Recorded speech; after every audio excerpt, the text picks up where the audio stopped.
মিলনের বিরুদ্ধে ডিএমপি অর্ডিন্যান্সে একটি মামলা আমরা পেয়েছি এবং তার কথাবার্তায় আমি যেটা পেয়েছি যে তিনি একটু মাদকাসক্ত এবং তিনি বিভিন্ন সময় গাঁজা এবং ইয়াবা সেবন করে থাকেন।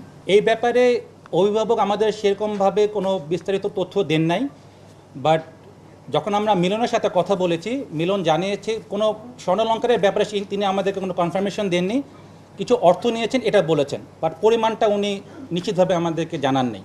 এটা উনি স্পষ্ট করে বলছেন না, যে অভিযোগটা এসছে পরিবারের পক্ষ থেকে সেই পরিমাণ অর্থ উনি নেন নাই ওনার ভাষ্যমতে। উনি বিভিন্ন জায়গায় ওনার মা বা ওনার ভাই যারা যারা মগবাজার এলাকায় থাকে তাদের কাছে না যেয়ে ওনার দেশের বাড়ি বাগেরহাটে তার যে মামাতো ভাই তার মামাতো বোনের যে দুলাভাই তার বাসায় অবস্থান নেওয়ার চেষ্টা করেছিলেন।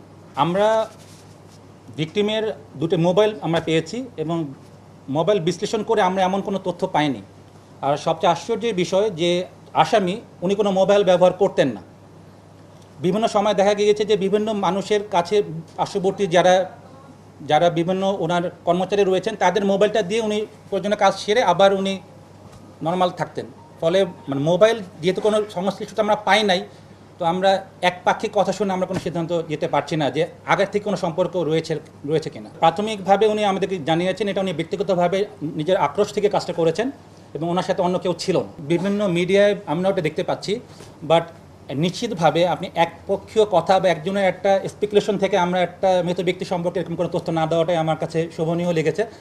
আমরা যতটুকু ওনার মুখ থেকে জেনেছি সেটাকে আমি আপনাদের সামনে উপস্থাপন করছি, কারণ তদন্তকারী কর্মকর্তারও বিস্তারিত তদন্তে আরও সময় নিয়ে দেখা যাচ্ছে যে একজন আসামি প্রাথমিকভাবে একটা তথ্য দিচ্ছে, পরে তারা কনভারসেশনে আরও তথ্য চেঞ্জ করে।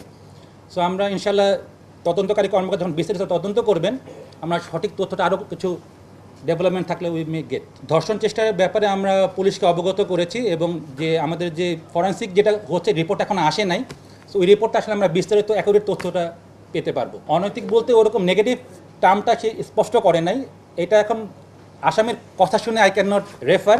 এটা আমরা পরবর্তী যে ফরেন্সিক যে এভিডেন্সগুলো আছে ওটা পেলে তদন্তকারী কর্মকর্তা বিস্তারিত চার্জশিট এসে উপস্থাপন করতে সক্ষম হবে। এটা আমাদের দৃষ্টিগোচর হয়েছে এবং আমরা তাকে জিজ্ঞেস করেছিলাম যে তোমার বিরুদ্ধে কিন্তু একটা অভিযোগ আছে, তোমাদের স্বর্ণটা কোথায় নিয়েছো বা কী করেছো, বাট এই ব্যাপারে তিনি সদুত্তর দেন নাই যে স্যার আমি যখন বাইরে গিয়েছি আমার কাছে কিন্তু ছিল না। আমরা সিসি ক্যামেরা দেখেছি যে ওনার সাথে কিন্তু এরকম কোনো ভারী কিছু নিয়ে যাওয়ার মতো আমরা পাইনি। এটার বিস্তারিত তদন্তে আসল তথ্যটা বের হয়ে যাবে। নগদ টাকার ব্যাপারে বলেছে, বাট গোল্ডের ব্যাপারে সে স্বীকার করেননি।